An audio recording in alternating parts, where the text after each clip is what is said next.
Good morning dear students.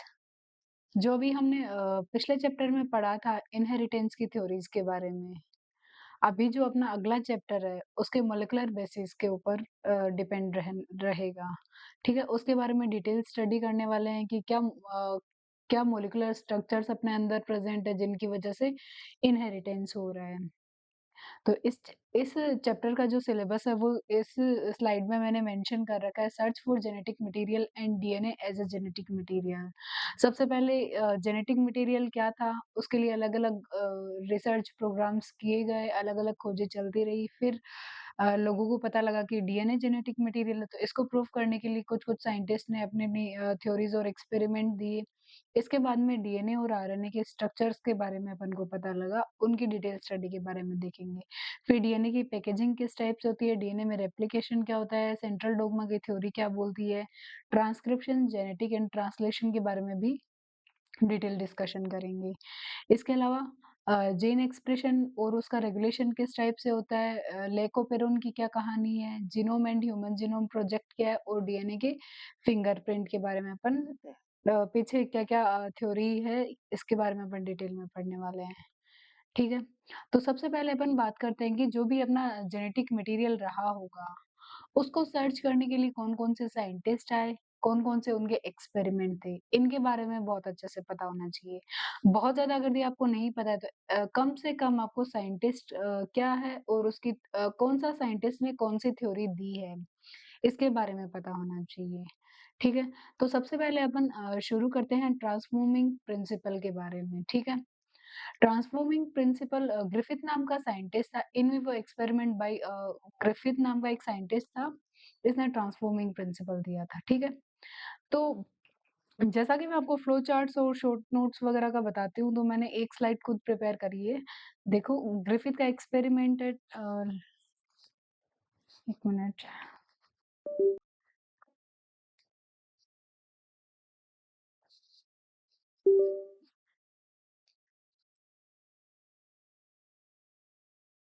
Griffith का experiment transformation के ऊपर बेस्ड था, ठीक है?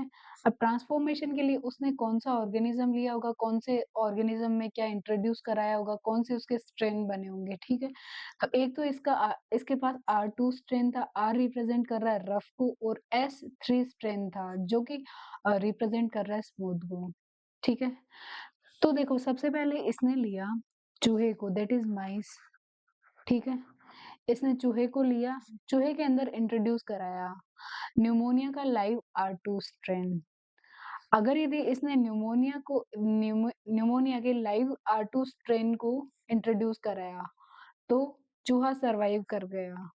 और जब अपन ने उसकी बॉडी से रिकवर किया कि इसकी बॉडी के अंदर ऐसा क्या बना होगा, तो R2 स्ट्रेन इसकी बॉडी के अंदर प्रेज़ेंट था, ठीक है? इसके बाद में अपन ने चूहे के अंदर इंट्रोड्यूस कराया लाइव S3 स्ट्रेन, ठीक है? तो लाइव जैसे ही अपन ने लाइव एस्ट्रे स्ट्रेन इंट्रोड्यूस कराया इसकी बॉडी के अंदर इंजेक्ट कराया, तो अपना चूहा मर गया, ठीक है? अब चूहा मर गया तो इसकी बॉडी के अंदर देखा कि भई ये क्यों मरा होगा, तो इसकी बॉडी के अंदर हमें रिकवरी हुई S3 स्ट्रेन की, ठीक है? फिर अपन ने क्या किया, अपन को पता तो लग गया ना कि S3 स्ट्रेन है, कहीं न कहीं चूहा इसकी वजह से ही मरा होगा। अपन ने नहीं, सॉरी, ग्रिफिथ ने नेक्स्ट एक्सपेरिमेंट में क्या किया कि हीट किल्ड S3 स्ट्रेन को चूहे की बॉडी में इंट्रोड्यूस कराया। तो क्या हुआ?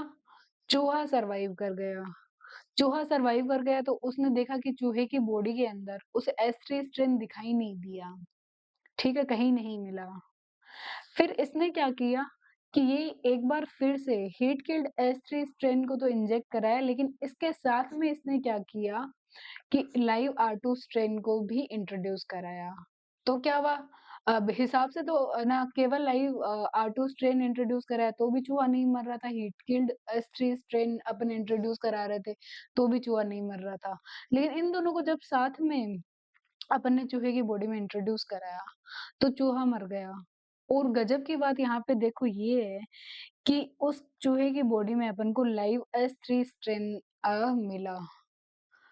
अब यहाँ पे ये बात आती है कि ऐसा क्या हुआ होगा कि कौन-सी चीज़ का ट्रांसफ़र हुआ होगा, किस टाइप से ये चूहा मर गया होगा, ये वाली चीज़ अपन देखते हैं, ठीक है?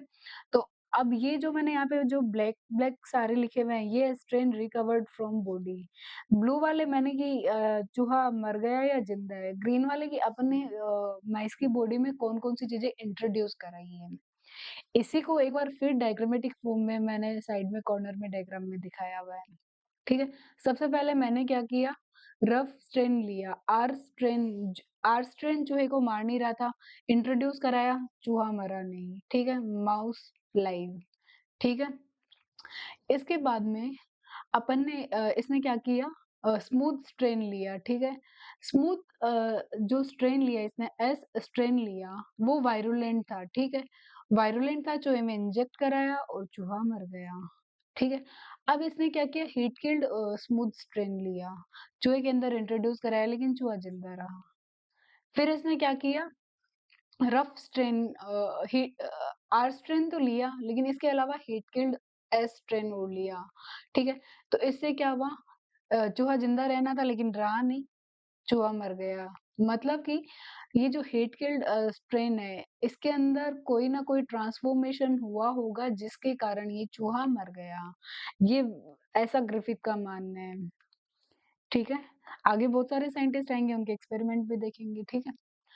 अब ग्रिफिथ के एक्सपेरिमेंट में क्या-क्या चीज़ें दिखाई गई है, जो मैंने अभी बोली है वो सारी यहाँ पे मैंने पैराग्राफ के फॉर्म में भी लिख दी है, ठीक है?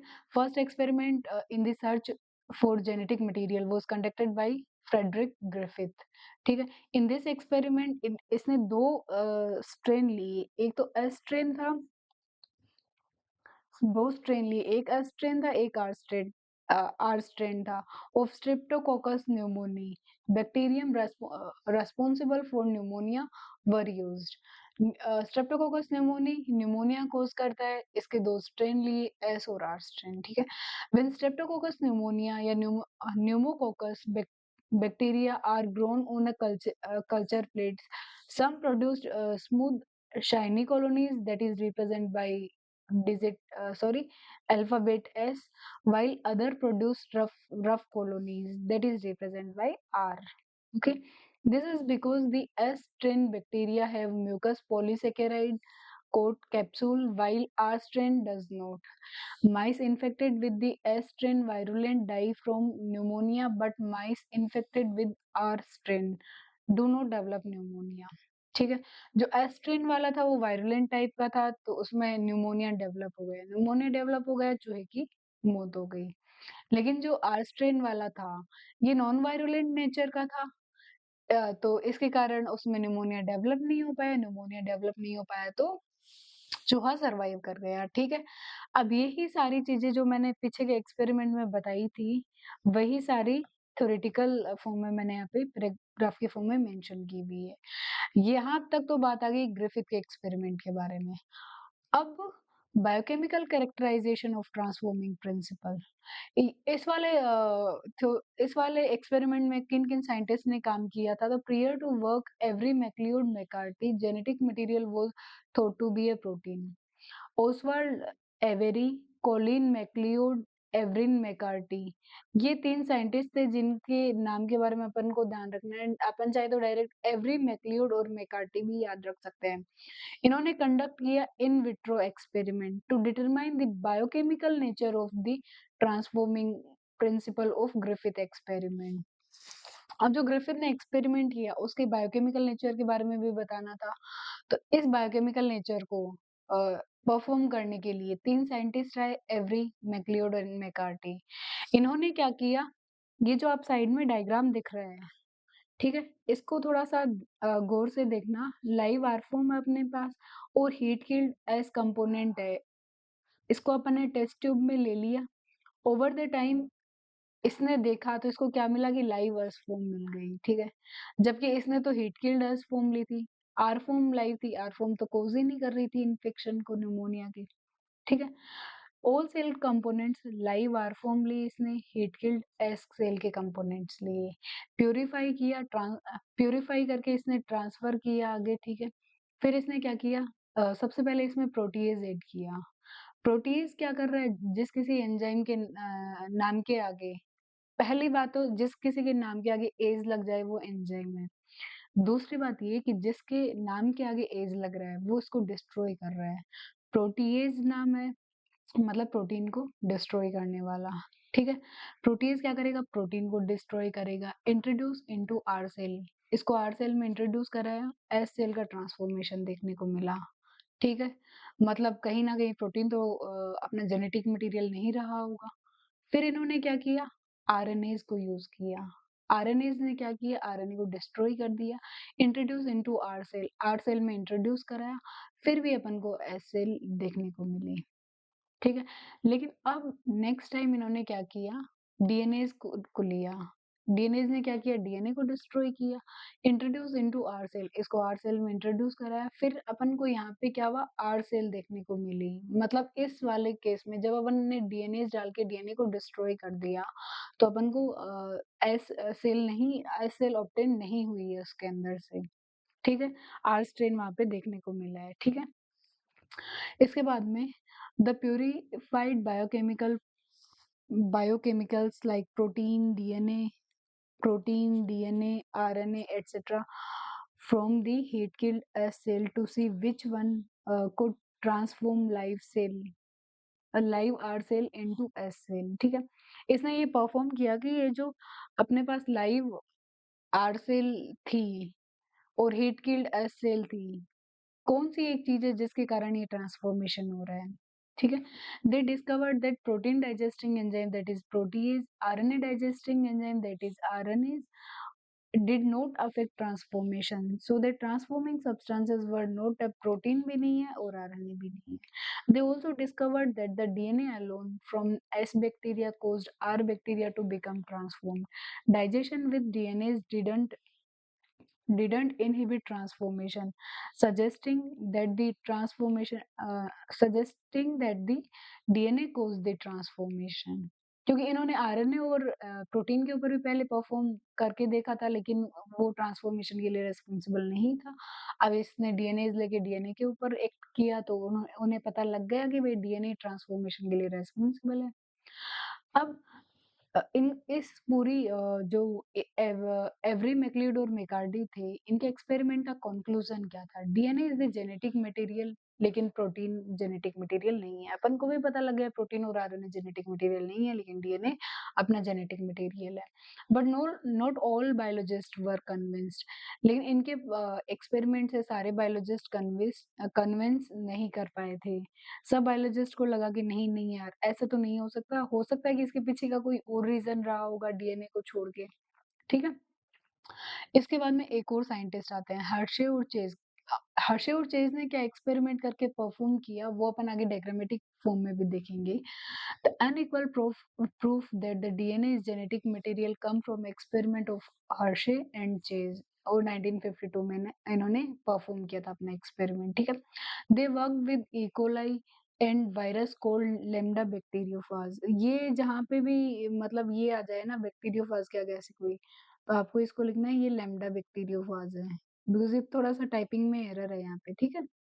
Lambda bacteriophage, the bacteriophage attaches to the bacteria and its genetic material, then enters the bacterial cell. The bacterial cell treats the viral genetic material as if it was its own, subsequently manufacture more virus particles. ठीक है? Hershey and Chase worked to discover whether it was protein or DNA from the virus that entered the bacteria. ठीक है? अब इन्होंने आगे क्या-क्या इनके experiment को ब्लेंडर का एक्सपेरिमेंट भी बोला जाता है, और इन्होंने किस टाइप से क्या एक्सपेरिमेंट परफॉर्म किया था, ये मैं आपको दिखाती हूँ डायग्राम के थ्रू। ठीक है? सबसे पहले इन्होंने बैक्टीरियोफेज लिए है, ठीक है? एक केस में इन्होंने क्या किया कि radio active S35 labelled protein capsule लिए है। दूसरे के केस में इन्होंने क्या किया, radio active P32 labelled DNA लिया है। तो जो मैं बोल रही हूँ कि क्वेश्चन बनने की प्रोबेबिलिटीज हर्शे एंड चेज के एक्सपेरिमेंट में कहीं से है, तो वो सबसे ज्यादा यहीं से है। प्रोटीन के कैप्सूल को लेने के लिए, प्रोटीन के कैप्सूल में तो इन्होंने रेडियो एक्टिव S35 को इंट्रोड्यूस कराया है, और डीएनए के केस में इन्होंने P32 लेबल्ड रेडियोएक्टिव मटेरियल का यूज किया है। ठीक है? सबसे पहले अपन देखते हैं प्रोटीन कैप्सूल के बारे में, ठीक है? तो जब इन्होंने प्रोटीन कैप्सूल को ही रेडियोएक्टिव किया था ना, इसके अंदर के जेनेटिक मटेरियल को तो नहीं किया था। तो अगर यदि ये जेनेटिक मटेरियल इसके अंदर नेक्स्ट जनरेशन में ट्रांसफ़ॉर्म हुआ है, तो अपन को क्या देखने को मिला? कोई भी रेडियोएक्टिव डिटेक्ट करी हुई सेल अपन को नहीं देखने को मिली, ठीक है? किसी भी सेल में अपन को S35 देखने को नहीं मिला। रेडियोएक्टिव S35 डिटेक्ट इन सुपरनेटेंट। सुपरनेटेंट में अपन को रेडियोएक्टिव S35 देखने को क्यों मिला? अपन को जेनेटिक मटेरियल में क्यों नहीं देखने को मिला? क्योंकि वो उसके प्रोटीन कैप्सूल में था, अंदर जेनेटिक मटेरियल में नहीं था। तो जब अपन ने सेंट्रिफ्यूगेशन की प्रोसेस करी, तो अपन को जो सेंट्रिफ्यूगेशन की प्रोसेस और इन सब का अपना लैब में परफॉर्म करके देखोगे जब आप अपने बीएससी में किसी अच्छे कॉलेज में गए तो। ठीक है?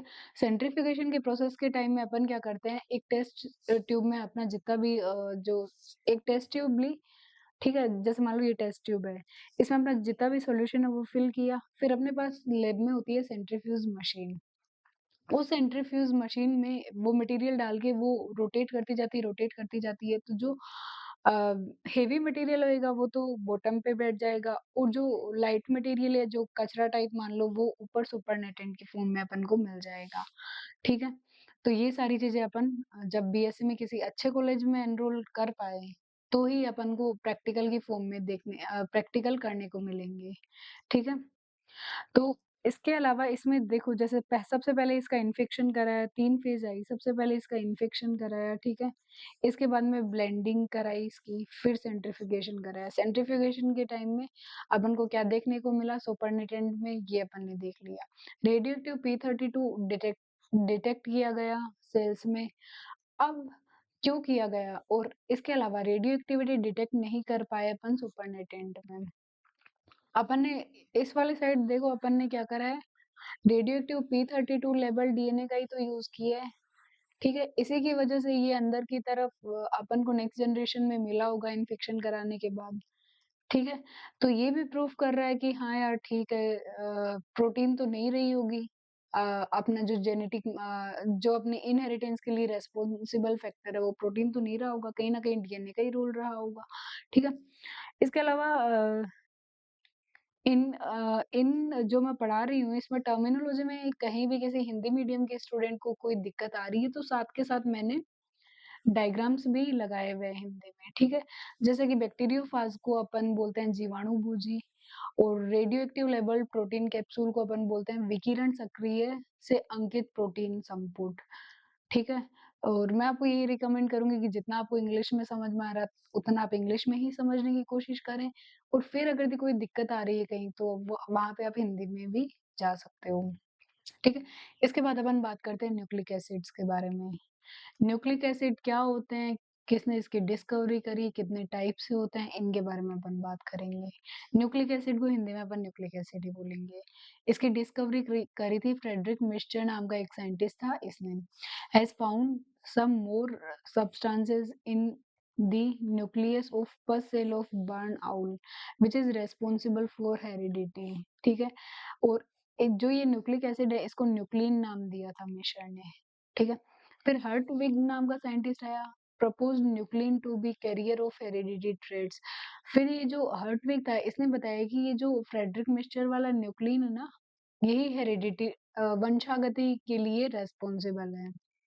फिर अल्टमान नाम का साइंटिस्ट आया। अल्टमान ने क्या बोला, because of their acidic nature they were named nucleinic acid and then nucleic acid. पहले इसने न्यूक्लिनिक एसिड बोला था, फिर इसने बोला कि हाँ, फिर वो धीरे-धीरे ओवर द टाइम इवॉल्व होते-होते न्यूक्लिक एसिड नाम बन गया, ठीक है? अब न्यूक्लिक एसिड बेसिकली 2 टाइप के होते हैं। First one is DNA, second one is RNA, ठीक है? Nucleic acid are polymers of nucleotide. बहुत सारी न्यूक्लियोटाइड की पॉलीमर चेन होती है न्यूक्लिक एसिड, ठीक है?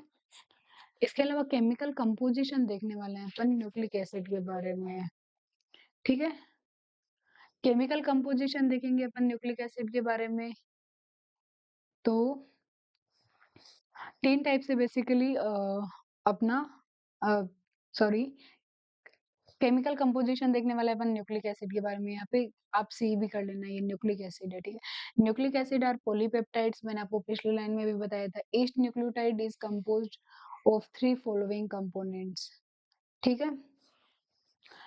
पहला है इसमें पेंटोस शुगर, सेकंड है नाइट्रोजनस बेस और थर्ड है फॉस्फोरिक एसिड या फॉस्फेट। अब पेंटोस शुगर में कौन-कौन से शुगर है जो डीएनए और आरएनए में इन्वॉल्व रहती है? तो अगर यदि मैं बात करूँ आरएनए की, तो वहाँ पे पाई जाएगी राइबोज शुगर। अगर यदि मैं बात करूँ डीएनए की, तो वहाँ पे पाई जाएगी डीऑक्सी राइबोज शुगर, ठीक है? अब अपन नाइट्रोजनस बेस के बारे में बात करते हैं। 2 टाइप के नाइट्रोजनस बेस पाए जाते हैं, एक तो प्यूरिन, एक पाइरिमिडीन, ठीक है? प्यूरिन की अगर यदि बात करें तो इसमें आता है एडेनिन और गुआनिन।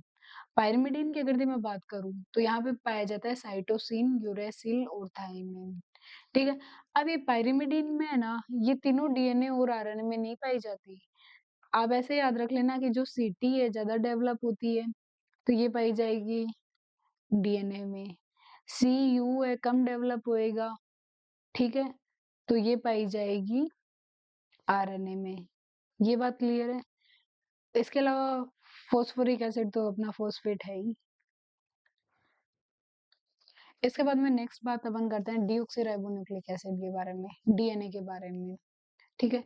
डीएनए के बारे में किसने क्या बताया, डीएनए की डिटेल स्ट्रक्चर क्या है, कौन-कौन से स्ट्रक्चर्स को ये इंक्लूड करता है। DNA is the genetic material of most of organism except some virus, कुछ-कुछ वायरसेस को छोड़ के डीएनए ऑलमोस्ट सब जो अपने ऑर्गेनिज्म है इनमें जेनेटिक मटेरियल की तरह परफॉर्म करता है, ठीक है?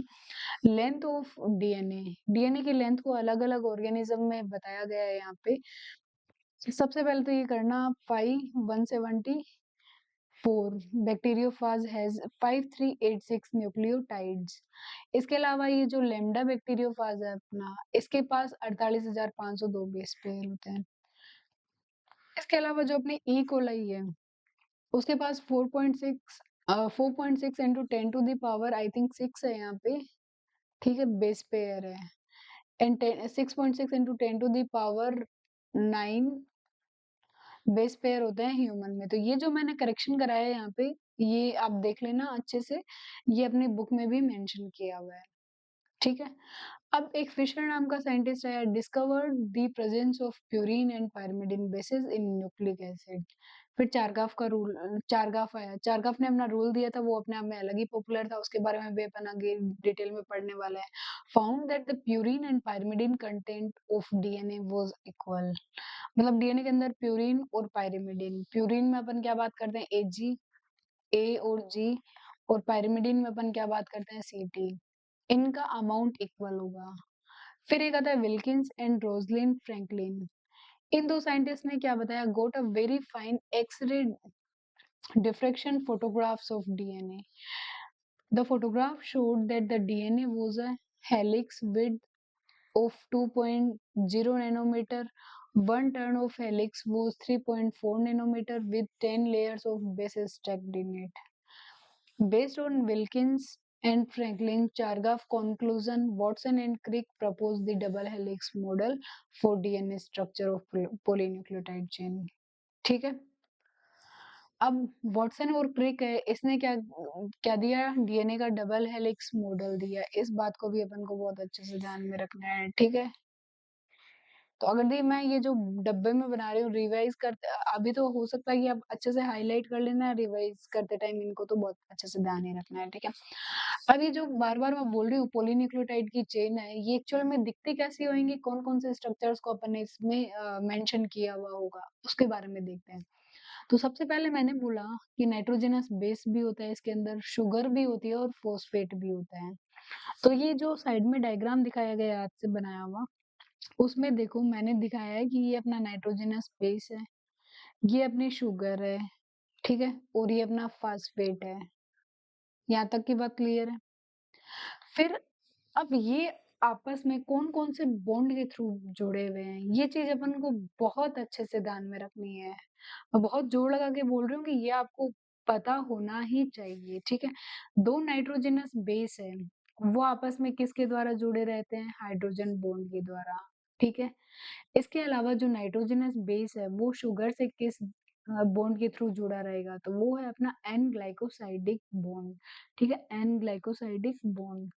इसके अलावा मैं बोल रही हूँ कि अपना जो शुगर और फॉस्फेट है, वो किसके थ्रू जुड़ा हुआ रहेगा? फॉस्फोडाइएस्टर बॉन्ड के थ्रू, ठीक है। इन तीनों बॉन्ड के बारे में पता लग गया। अगर यदि आप इस स्ट्रक्चर को दिमाग में बिठा लोगे, तो 2 फायदे होने वाले हैं। एक तो ये कि अपन को स्ट्रक्चर का पता लग जाएगा कि नाइट्रोजन कहाँ पे है और अपने शुगर्स कहाँ पे है और फॉस्फेट कहाँ पे पाया जा रहा है, और एक इनके बीच में कौन-सा बॉन्ड पाया जा रहा है। नाइट्रोजन नाइट्रोजन के बीच में हाइड्रोजन बॉन्ड पाया जा रहा है, नाइट्रोजन और शुगर के बीच में एन ग्लाइकोसिडिक बॉन्ड पाया जा रहा है, और शुगर और फॉस्फेट है उनके बीच में फॉस्फोडाइएस्टर बॉन्ड पाया जा रहा है, ठीक है।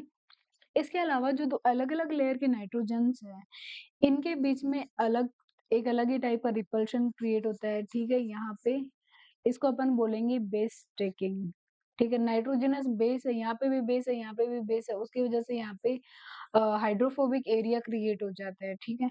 इसकी वजह से बेस स्टैकिंग का फिनोमेना होता है यहाँ पे।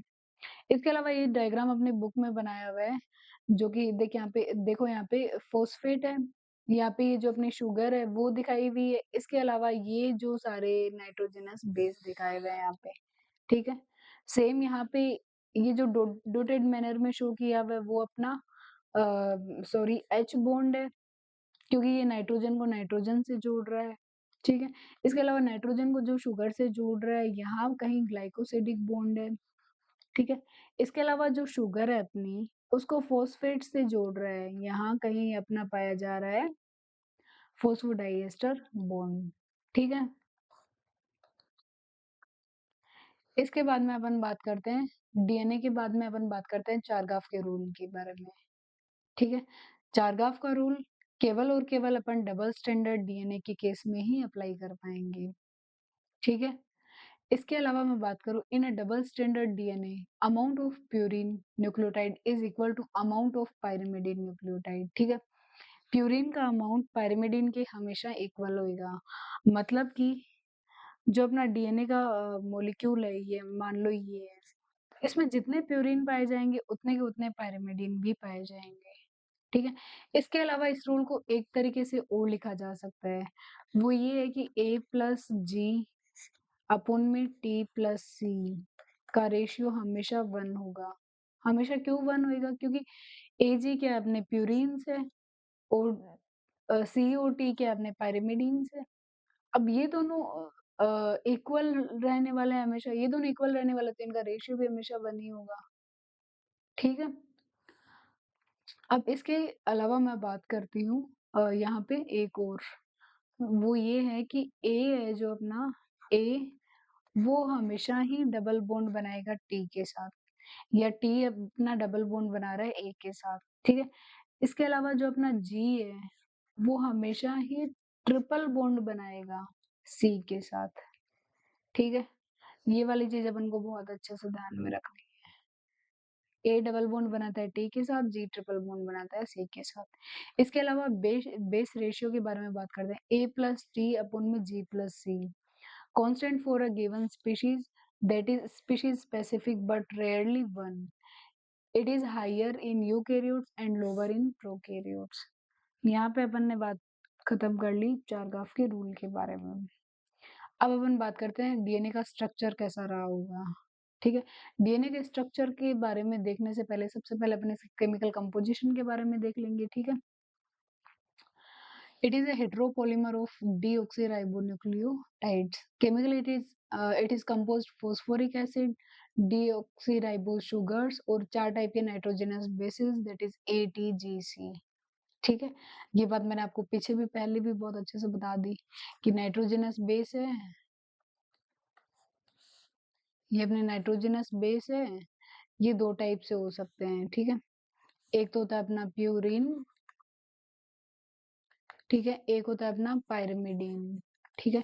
प्यूरिन में आएगा ए, इसके अलावा जी, पायरिमिडीन में आएगा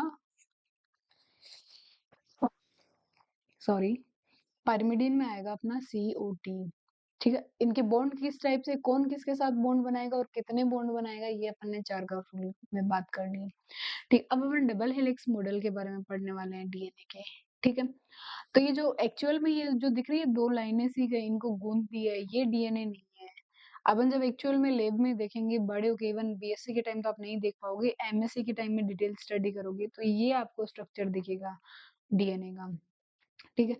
इस डायग्राम को यहाँ पे भी देख सकते हो कि ये जो 2 बेस है, इनके बीच की दूरी है 3.4 एंगस्ट्रोम।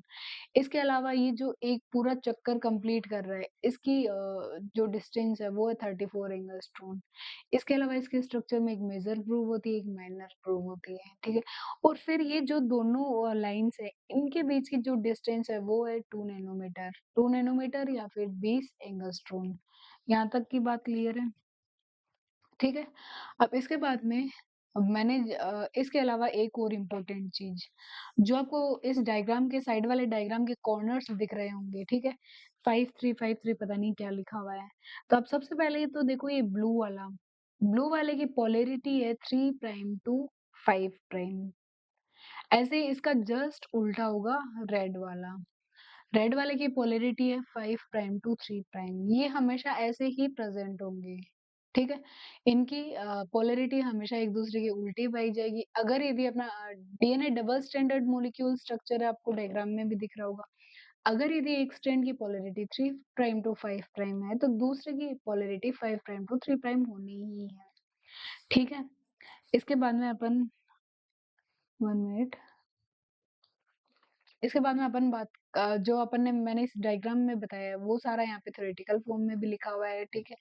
और कुछ याद हो या नहीं हो, ये डायग्राम अपन को बहुत अच्छे से देखना है, किसके बीच में बेसिस के बीच में डिस्टेंस कितनी है, एक टर्न कंप्लीट करने में डिस्टेंस कितनी है, इन दो स्ट्रैंड के बीच में कितनी डिस्टेंस है, इनकी पोलैरिटी किस टाइप से है, ठीक है? इसके बाद में मैंने नाइट्रोजनस बेस के बारे में बताया था, AgCUT। Ag अपने प्यूरीन थे, CUT अपने पायरिमिडीन थे। इनमें से भी CU तो पाया जा रहा था आरएनए में, CT पाया जा रहा था अपना डीएनए में, CT ज़्यादा डेवलप होती है ये, ठीक है? Ag प्यूरीन है ये अपना। इसके अलावा ये तो अपने नॉर्मल नाइट्रोजनस बेस है। अगर यदि इनके साथ शुगर आ गई, तो ये स्ट्रक्चर किस हिसाब से मॉडिफाइड होगी? तो इसको अपन बोलेंगे एडेनिन है, इसके साथ शुगर जोड़ दो, एडिनोसिन, ठीक है? ग्वानिन है, इसके साथ शुगर जोड़ दो, ग्वानोसिन। साइटोसिन है, इसके साथ शुगर जोड़ दो, साइटिडीन। यूरेसिल है, इसको अपन शुगर के साथ जोड़ दिया तो यूरिडीन। और थाइमिन है, इसकी स्ट्रक्चर इसके आगे अपन शुगर जोड़ दी तो ये बन गया थाइमिडीन, ठीक है? अब इसके अलावा अपन बात करते हैं न्यूक्लियोटाइड की। यहाँ पे तो अपन ने नाइट्रोजनस बेस देख लिया, न्यूक्लियोसाइड देख लिया, अब अपन बात करते हैं न्यूक्लियोटाइड के बारे में। तो सबसे पहले तो न्यूक्लियोटाइड में आता क्या-क्या है? नाइट्रोजनस बेस आता है, शुगर आता है और फॉस्फेट आता है, ठीक है? अब इसके अलावा जो अगर ये एडेनिन था अपना, ठीक है? इसमें अगर ये अपन ने शुगर और ये फास्फोरस जोड़ दिया, तो ये क्या बन गया? एडिनाइलेट। या फिर अपना जो ग्वानोसिन है, उसके साथ ग्वानोसिन है, इसके साथ अगर ये अपन ने फॉस्फेट जोड़ दिया, तो ग्वानिल ग्वानाइलेट, ठीक है? इसके अलावा साइटिडीन है, इसके साथ में अगर ये अपन ने फास्फोरस जोड़ दिया, तो साइटिडाइलेट। यूरिडीन है, इसके साथ अपन ने फास्फोरस जोड़ दिया, तो यूरिडाइलेट। इसके अलावा थाइमिडीन है, इसके साथ अपन ने फास्फोरस जोड़ दिया, तो थाइमिडाइलेट, ठीक है? ये तीनों जो आपको ये दिख रहे हैं ब्लॉक्स, ये तीनों आपको बहुत अच्छे से लर्न करना है। और इसके अलावा इनको लर्न कैसे करना है, इनमें कोई भी कन्फ्यूज़न नहीं रखनी है कि कौन एडेनिन है, कौन एडिनोसिन है और कौन एडिनाइलेट है, ठीक है? तो इसके लिए मैं बता दूँ, जहाँ कहीं भी न्यूक्लियोसाइड आएगा, तो उसके नाम के पीछे जो सफिक्स है, वो हमेशा INE आएगा। अगर अपन प्यूरिन की बात करें, तो वो साइन आएगा, पाइरिमिडिन की बात करूँ तो मैं डाइन आएगा, DINE, ठीक है? तो जहाँ कहीं भी आपको ये याद रखना है कि न्यूक्लियोसाइड आ गया, वहाँ पे अपन पीछे आइन लगाएँगे, ठीक है? और जहाँ कहीं भी न्यूक्लियोटाइड आ गया, वहाँ पे अपन लगाएँगे ylate, YLATE, ylate, adenylate, guanylate, cytidylate, uridylate, thymidylate, ठीक है? तो जहाँ कहीं भी न्यूक्लियोटाइड आ गया, ठीक है? वहाँ पे अपन पीछे आइलेट लगा देंगे। तो नाइट्रोजनस बेसेस का तो अपन को पता ही है, adenine, guanine, cytosine, uracil, thymine. और अगर ये अपन को इनको न्यूक्लियोसाइड बनाना है, साइड में शुगर जुड़ जाएगी, ये चीज़ ध्यान में रखना है। और टाइड में शुगर तो जुड़ी हुई है, फॉस्फेट और जोड़ दिया अपन ने, ठीक है, फॉस्फेट ग्रुप और जोड़ दिया। न्यूक्लियोसाइड में अपन ने आइन लगा दिया, न्यूक्लियोटाइड टाइड में आइलेट लगा दिया, बाइलेट लगा दिया। ये बात क्लियर है? इसके बाद में मैं बात करती हूँ जो अलग-अलग ये आपको बहुत अच्छे से ध्यान रखना है, ठीक है? थोड़े से कन्फ्यूजिंग हो सकते हैं कि लगे आपको, लेकिन मैंने आपको बता दिया है कि न्यूक्लियोसाइड, टाइड को अपन कैसे डिफरेंशिएट कर सकते हैं, उनमें कौन-कौन सी चीज़ें इंक्लूड रहती है, तो ये आपको पता होना ही चाहिए।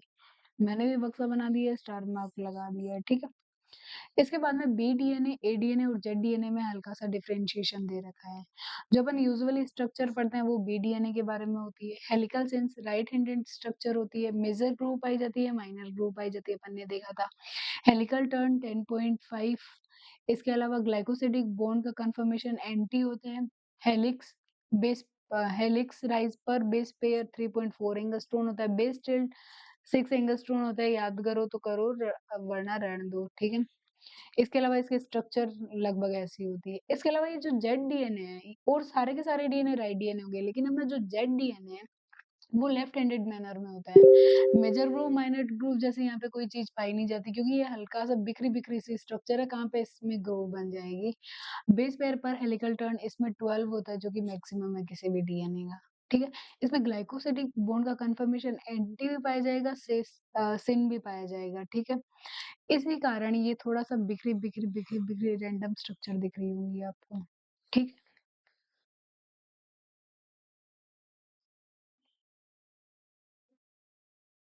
उसके बाद में अपन नेक्स्ट बात करते हैं आरएनए के स्ट्रक्चर्स के बारे में। आरएनए की फुल फॉर्म, डीएनए की फुल फॉर्म, आरएनए की full form ribo nucleic acid है। It's not ribose nucleic acid, ठीक है? It is a ribo nucleic acid. इसके स्ट्रक्चर के बारे में बहुत अच्छे से ध्यान रखना है। Type of RNA, genetic RNA और जीनोमिक आरएनए के कौन-कौन से टाइप है? सबसे पहले इसकी डिस्कवरी किसने की थी? फ्रैंकलिन कॉनरेड नाम का एक साइंटिस्ट था जिसने आरएनए की डिस्कवरी की थी। In some viruses RNA work as a genetic material and it transform information from one generation to the next generation. Reovirus, TB, QB, etc. और bacteriophage, non-genetic RNAs, etc. etc. These are found in all organism. Mainly तीन type के होते हैं ये। mRNA होता है, tRNA होता है, ठीक है? mRNA होता है, tRNA होता है, rRNA होता है। mRNA या मैसेंजर आरएनए के बारे में यदि मैं बात करूँ तो the mRNA is 1 to 5% of cells total RNA. Total RNA mRNA होता है जो सबसे कम अमाउंट में पाया जाता है, 1 to 5% ही पाया जाता है, ठीक है? इसके अलावा इसकी डिस्कवरी मैसेंजर आरएनए है ये, ठीक है? यहाँ पे आर भी एड ऑन कर लेना। वाज डिस्कवर्ड बाय हक्सले, वॉल्किन और ये एस्ट्रोचेन नाम का साइंटिस्ट था। याद रहे तो ठीक है, वरना रहने देना। आरएनए की डिस्कवरी किसने की थी? फ्रैंकलिन कॉनरेड ने की थी। ये अपन को ध्यान में रखना है। ये रहे तो रहे, नहीं तो छोड़ दो, ठीक है? The name mRNA was given by Jacob and Monod ने दिया था, ठीक है? ये अपन को ध्यान में रखना है। जेकब एंड मोनार्ड ने इसका नाम दिया था, also written as a Monard. यूँ याद रख लेना, mRNA था, इसमें कोई मोनार्ड नाम का साइंटिस्ट आ रहा था, दोनों एमएम हो गए ना, ठीक है? The mRNA is produced by genetic material in the nucleus. This process also known as a transcription। और ये लिस्ट स्टेबल टाइप का mRNA। mRNA सबसे कम स्टेबल है, ठीक है? और जो अपना अपन पढ़ेंगे rRNA, वो सबसे ज़्यादा स्टेबल है। तो अगर ये अपन आरएनएज़ के केस में मैं अगर दी स्टेबिलिटी के बारे में बात करूँ, ठीक है? rRNA क्या है? सबसे ज़्यादा स्टेबल है। उससे कम स्टेबल कौन-सा हो गया? tRNA। उससे कम कौन-सा हो गया? mRNA। तो ये आरएनएज़ में स्टेबिलिटी का सीक्वेंस है। सबसे ज़्यादा कौन स्टेबल? R, बाद में T और बाद में M। ऐसे ही अगर मैं बात करूँ rRNA के बारे में, तो ये सबसे ज़्यादा भी पाया जा रहा है, ठीक है? ये 80% के आस-पास पाया जा रहा है, लेकिन ये वाला है वो 1 से 5% के आस-पास पाया जा रहा है, ठीक है? बाकी बचा कुछ 10-15% वो पाया जा रहा है अपना tRNA में। तो ये चीज़ अपन को बहुत अच्छे से ध्यान में रखनी है, इनकी स्टेबिलिटी का सीक्वेंस। अब अपन राइबोसोमल आरएनए या आरआरएनए के बारे में बात कर रहे हैं। एमआरएनए की फुल फॉर्म थी मैसेंजर आरएनए। मैसेंजर आरएनए नाम से पता लग रहा है मैसेजेस का ट्रांसफर करने के लिए है। आरआरएनए राइबोसोम से रिलेटेड है, ठीक है? The RNA is 80% of the cells total RNA. 80% जितने भी अपने सेल में आरएनए उनका 80% सारे आरआरएनए होते हैं, ठीक है? डिस्कवर्ड किया था कुंजे नाम के साइंटिस्ट ने, याद रहे तो ठीक है वरना छोड़ देना। अपन को क्या याद रखना है? फ्रैंकलिन कॉनरेड, ठीक है? It is found in ribosomes and it is produced in nucleolus, ठीक है? इसके अलावा ये मोस्ट स्टेबल आरएनए है। ये चीज़ अपन को बहुत अच्छे से ध्यान में, ठीक है? इसके अलावा अपन बात करते हैं प्रोकैरियोट्स के बारे में। प्रोकैरियोट राइबोसोम और यूकैरियोट राइबोसोम। प्रोकैरियोट्स में पाया जाता है 70 एस टाइप का राइबोसोम, यूकैरियोट्स में पाया जाता है 80 एस टाइप का राइबोसोम। अब ये जो राइबोसोम्स है 70 एस, 80 एस, ये एस किस चीज़ को डिनोट कर रहा है? श्वेटबर्ग यूनिट को डिनोट कर रहा है। अब इनकी कौन-कौन सी यूनिट्स पाई जा रही है? तो जो 70 वाला है उसकी पाई जा रही है, एक 50 एस सब यूनिट पाई जा रही है, एक 30 एस सब यूनिट पाई जा रही है। 50 एस वाले की अगेन जो सब यूनिट्स होंगी वो है एक 5 एस आरएनए और एक है 23 एस आरआरएनए। फिर अ, एक 30 एस सब यूनिट है, इसकी सब यूनिट पाई जा रही है अपने पास 16 एस आरएनए। इसके अलावा 18 एस आरएनए, इसको आप है ना ऐसे भी याद रख सकते हो कि देखो अपन राइबोसोम के बारे में देख रहे हैं। प्रोकैरियोट्स की अगर मैं बात करूँ तो इसके पास 70 था, यूकैरियोट्स की मैं बात करूँ तो इसके पास 80 वाला था। प्रोकैरियोट्स वाला है, इसके 70 वाला था जो इसकी 2 सब यूनिट पाई जा रही थी, एक तो 50, एक 30 एस, ठीक है? 50 एस यूनिट वाले की फर्दर 2 यूनिट्स पाई जा रही थी, दैट इज़ 5 एस और दूसरा है 23 एस। 30 एस वाले की एक सब यूनिट पाई जा रही थी जिसका नाम है 16 एस, ठीक है? इसके अलावा जो अपना 80 एस है, इसकी 2 सब यूनिट पाई जा रही थी, एक तो 60 है, दूसरा अपने पास 40 है, ठीक है? एक 60 है, एक अपना 40 है। 60 की कितनी पाई जाएगी? 60 का जस्ट हाफ कितना होता है? 30, 30 से 2 कम 28, मैंने मतलब मोस्टली इनकी सब यूनिट्स यूँ ही होती है, आधे से 2 कम कर दिया। 28 है, 5.8 है और 5 है। 5.8 है, इसके अलावा 5 भी है।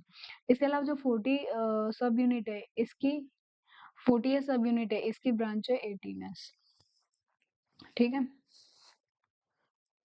ये यहाँ तक की चीज़ आपको क्लियर है? इसके बाद में इसके फंक्शंस क्या-क्या होते हैं?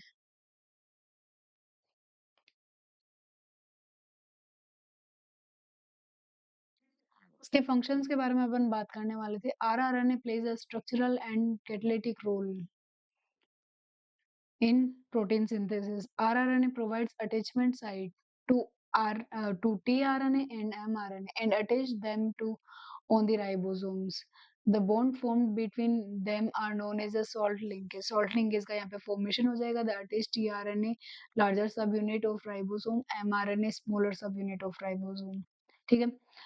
Enzyme peptidal transferase is actually an rRNA, not a protein. Peptidal transferase activity is present in 23S rRNA and 28S rRNA in the prokaryotes and eukaryotes respectively.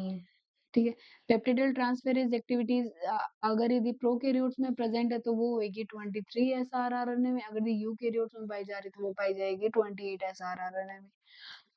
तो यहाँ तक के अपन ने एम और आरआरएनए पढ़ लिया। अब अपन बात करेंगे टीआरएनए के बारे में, ठीक है? टीआरएनए की डिस्कवरी करी थी हुगलैंड नाम का साइंटिस्ट था। इसको अच्छे से ध्यान में रख लेना, आगे वाले 2 रहे या नहीं रहे, ठीक है? हुगलैंड नाम के साइंटिस्ट ने इसकी डिस्कवरी की थी।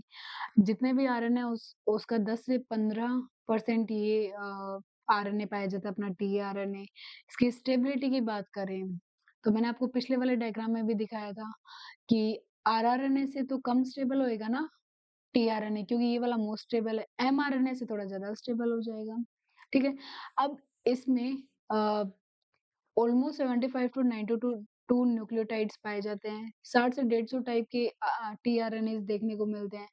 3D inverted L shape structure 2D में क्लोवर लीफ मॉडल डी होले नाम के साइंटिस्ट ने दिया था। It is synthesised in the nucleus by DNA, also known as a soluble RNA या एसआरएनए भी बोला जाता है इसको, ठीक है? Also known as a adapter RNA, ठीक है? अडप्टर आरएनए क्यों बोला जाता है? क्योंकि इसकी एक साइड भी अडप्टर आर्म है, ठीक है? इसके अलावा ये अडॉप्शन का काम कर रहा है। This name give by a Crick, Watson Crick वाला क्रिक था ना, उसने दिया था ये नाम इसको, ठीक है। Smallest RNA, it is the smallest RNA, 4s इसकी सब यूनिट है, ठीक है। 4s का पाया जाता है। इसके फंक्शन क्या क्या है? At the time of protein synthesis it act as a carrier of amino acid, reading of mRNA codon by its anticodon. अब अपन बात करते हैं सबसे पहले 5 प्राइम टू 3 प्राइम, इसकी स्ट्रक्चर देखो। ये 3 प्राइम वाला ओवरहैंग पाया जा रहा है ना यहाँ पे, ये अमीनो एसिड अटैचमेंट साइड है। अमीनो एसिड्स आएंगे और यहाँ पे अटैच हो जाएंगे।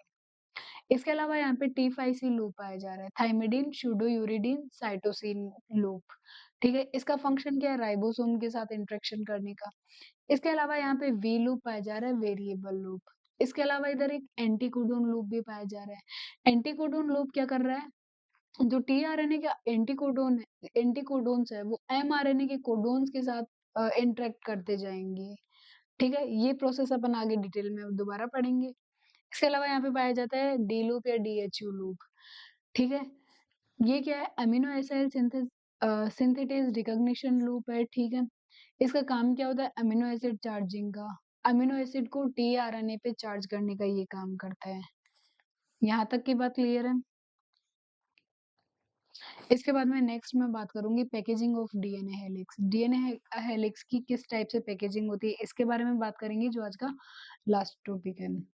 The length of DNA double helix in a typical mammalian cell is approximately 2.2 meters. The total number of base pair that is 6.6 into 10 to the power ये 9 है, ध्यान में रखना, इसको पावर में लगा लेना। Base pair multiplied by the distance between two consecutive base pair that is 0.34 into 10 to the power 9, ये 10 to the power 9 again correction कर लेना, मीटर बेस पेयर, ठीक है। अब डीएनए की पैकेजिंग प्रोकैरियोट्स में किस टाइप से होती है, यूकैरियोट्स में किस टाइप से होती है, इसके बारे में अपन देखेंगे, ठीक है। प्रोकैरियोट्स में due to the absence of defined nucleus the DNA is present in this cytoplasm. यहाँ पे न्यूक्लियस नहीं पाया जा रहा, जो अपना साइटोप्लाज्म होता है इसके अंदर डीएनए पाया जाएगा। The prokaryotic DNA is not scattered throughout the cytoplasm but is supercoiled with the help of R RNA and some positively charged proteins, non-histone proteins like polyamines to form a compact mass called nucleoid, ठीक है। इसके अलावा अपन अगर भी बात करें कि eukaryotes के बारे में देखते हैं कि यहाँ पे डीएनए की पैकेजिंग कैसे हुई होगी। यहाँ पे तो न्यूक्लियस भी पाया जा रहा है अपने पास, जो कि अपने पास प्रोकैरियोट्स में नहीं था। In eukaryotes negatively charged DNA is coiled by a set of positively charged basic protein called histone के अराउंड, ठीक है। Histone are rich in the basic amino acids residues like lysine और arginine, ठीक है। यहाँ पे जहाँ पे बक्से बनाए हैं, ध्यान रखना है इनका। 8 हिस्टोन प्रोटीन पाई जाती है, इनमें से दो तो H2A होएगी, दो H2B होएगी और दो ही अपने पास H3 होएगी, दो ही अपने पास H4 होएगी। Are organised to form a unit called histone octamer. Histone का ऑक्टामर किस किस से बना होता है?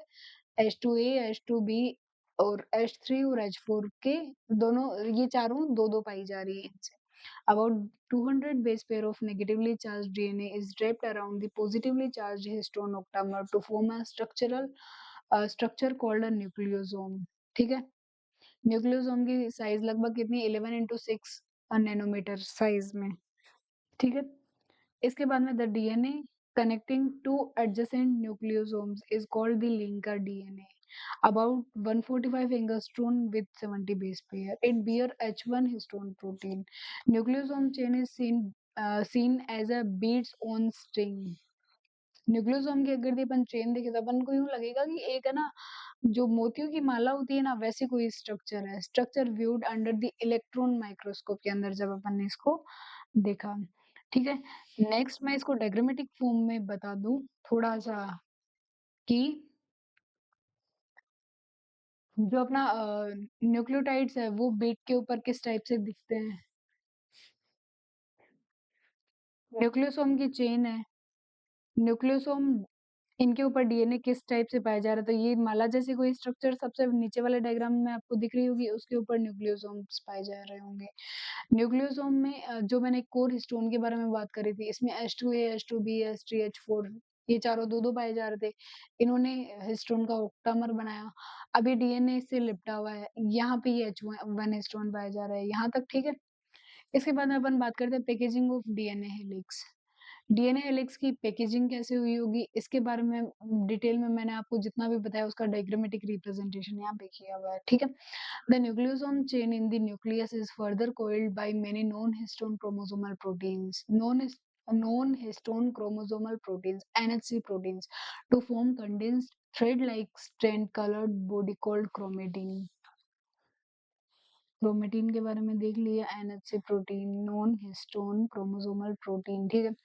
The chromatin is packaged or condensed to form chromatin fibers that are further coiled to condensed at metaphase stage of cell division to form chromosomes. In some regions, chromatin is loosely packaged and are called euchromatin because of loosely packaging. Euchromatin is lightly strand structures जितनी भी होगी वो euchromatin कहलाएगी. It is transcriptionally active chromatin होते हैं ये, ठीक है। इसका जस्ट उल्टा, वो तो सारी लूजली पैकेजिंग पाई जा रही थी, इनमें डेंसली पैकेज्ड क्रोमेटिन स्ट्रक्चर होंगे जिनको अपन हेट्रोक्रोमेटिन बोलेंगे। ये डार्क स्टेन स्ट्रक्चर होती है, इट इज ट्रांसक्रिप्शनली इनएक्टिव, वो वाली क्या थी, ट्रांसक्रिप्शनली एक्टिव थी, ठीक है। And late replicating due to dense packaging है इसलिए इनको ट्रांसक्रिप्शन में टाइम लग जाएगा, ठीक है। तो ये यूक्रोमेटिन और हेट्रोक्रोमेटिन में जनरल से जो अपने डिफरेंस थे वो अपन ने कंप्लीट किए। तो आज की क्लास में यहीं पे खत्म करती हूँ, उसके बाद में नेक्स्ट में अपन पढ़ेंगे डीएनए का रेप्लिकेशन किस टाइप से होता है।